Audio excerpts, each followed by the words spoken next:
रोहित, ये जो क्या आपके पास कोई जानकारी है कि भाई अजीत दादा पवार के पास कितने एमएलए हैं, उनकी संख्या कितनी है? हाँ, यही तो सवाल पिछले 2 दिन से सब लोग पूछे जा रहे हैं, और इस पे मेरा एक अभी स्टैंडर्ड रिप्लाई बन गया, टेम्पलेट ही बन गया मेरा भी। बीजेपी ने जैसे शिंदे और अजीत पवार दोनों के लिए एक टेम्पलेट यूज किया, उसी तरह से on a lighter note. But speaking seriously, देखिए, जो बात 2019 में हो गई, और सुबह का जो शपथ विधि था उसके बाद जो हो गया, उसको देखते हुए, और उसके बाद 2-3 सालों में जिस तरह से महाराष्ट्र की राजनीति चल रही है, और उसमें जो भी एमएलएज हैं, विधायक जो भी है, वो जिस तरह से अपना ओपिनियन बदलते हैं या अपना व्यू बदलते हैं, और यहाँ से वहाँ, वहाँ से यहाँ जाते हैं, उसको देखते हुए मुझे लगता है कि सिचुएशन बहुत ही फ्लूइड बन बन गई है। और वो इसलिए बन गई है कि आज अ, अजित पवार, प्रफुल्ल पटेल, छगन भुजबल बहुत ही मंझे हुए खिलाड़ी है। वो अगर राजभवन में जा रहे हैं और ये शपथ ले रहे हैं, सब कर रहे हैं, तो उनकी पिछले 2 महीने में बात हो चुकी है कुछ लोगों से, और उनको ये पता है कि इतने लोग हमारे साथ है। इस बेसिस पे वो जाके वहां पे वो कर रहे हैं। लेकिन जो 2019 में हो गया, और जिस तरह से अजित पवार को रिट्रैक्ट करना पड़ा, वो देखते हुए मुझे लगता है कि बहुत कॉशियस वो चल रहे हैं, क्योंकि उनको ये पता नहीं कि आगे जाके जो विधायक उनको कमिट कर चुके हैं कि हम आपके साथ हैं, वो क्या उनके साथ रहेंगे या फिर पलट के वापस शरद पवार जी के पास जाएंगे। क्योंकि आशुतोष जी, आप भी जानते हैं कि विधायक भी अपना फ्यूचर सिक्योर करना चाहते हैं, वो भी जी। डरे हुए हैं। उनको भी ये मालूम नहीं पड़ रहा है कि कौन सा पलड़ा भारी होने वाला है।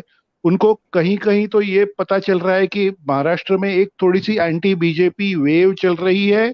उसी वजह से तो बीजेपी ने एकनाथ शिंदे के अलावा अजित पवार को भी साथ लेने का फैसला किया हुआ है। और इसमें किसका पलड़ा भारी होगा और हमें किस तरफ रहना चाहिए, ये किसी को भी अभी गारंटी नहीं है कि क्या करना है। तो इसमें आगे की बात यह है कि कल, अब से 12-14 घंटे बाद, कल सुबह 11 बजे एक बड़ा मुकाबला होने वाला है, और वो बहुत ड्रामेटिक सीन होने वाला है। क्योंकि छगन भुजबल की एक इंस्टीट्यूशन है मुंबई में, काफी बड़ी, लीलावती हॉस्पिटल के बाजू में। अ, आप जानते हैं लीलावती हॉस्पिटल मुंबई का एक वीवीआईपी हॉस्पिटल है, उसके बाजू में MET, Maharashtra education trust, sorry, Mumbai education trust, वहां पे अजित पवार गुट ने बोला है कि सभी एमएलए की मीटिंग मैं लूंगा, और वहां पे उनको 11 बजे बुलाया गया है। और मतलब ये क्लाइमैक्स की बात यह है कि उसी वक्त शरद पवार जी और सुप्रिया सुळे वगैरह ने कहा है कि हम साउथ मुंबई में नरीमन पॉइंट में हमारे एमएलए की मीटिंग करने जा रहे हैं। तो जी। कल जो भी विधायक है महाराष्ट्र में, आप जानते हैं वेस्टर्न महाराष्ट्र में इनका काफी ज्यादा मतलब वजन है, और इनके काफी एमएलए वगैरह सब है। पुणे, मुंबई, पुणे, सांगली, सातारा, अहमदनगर वगैरह, ये सब इलाके में।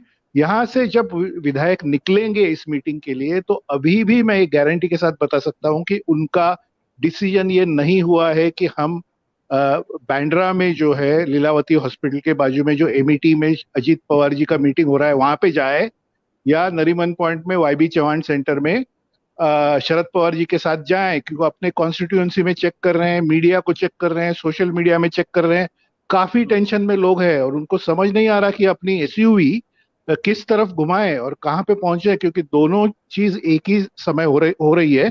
और इस चीज से एस्केप नहीं है। आपका पूरा फ्यूचर, आपका पूरा करियर इस बात जी। पे है कि आप एक गलत टर्न कर लेंगे, तो आप गलत जगह पहुंच जाएंगे, तो उसका भारी कीमत आपको चुकाना पड़ेगा। तो ये मैं एक्सप्लेन इसलिए कर रहा हूँ आशुतोष जी, क्योंकि जी। आज के तारीख में अजीत पवार को भी पता नहीं है कि 100% कितने एमएलए उनके साथ रहेंगे, या कल भी आके मिल गए और वहां पे मीटिंग में बैठ गए।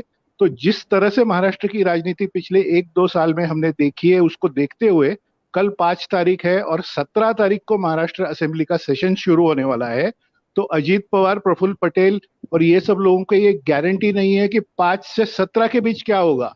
क्योंकि ये तो कोई स्टैम्प पेपर के पे कोई एग्रीमेंट नहीं है, ये कोई कोर्ट की बात नहीं है। यहाँ वहां पे जाके आप अजीत पवार के साथ हाथ मिला सकते हैं, बैठ सकते हैं, फोटो ले सकते हैं। अगले 3 दिन बाद आप बोल सकते हैं कि हमें लगता है दिल से कि हम शरद पवार के साथ ही होना चाहिए, और आप एक मीडिया स्टेटमेंट देके उस तरफ जा सकते हैं। यही बात महाराष्ट्र में पिछले कुछ महीनों से, पिछले कुछ सालों से आपने भी देखी है, हमने भी देखी है। इस वजह से मैं इस बात को कह नहीं सकता हूं, और कोई नहीं कह सकता कि अजित पवार के साथ कितने एमएलए है या रहेंगे। सत्य हिंदी का ऐप डाउनलोड करें गूगल प्ले स्टोर पर।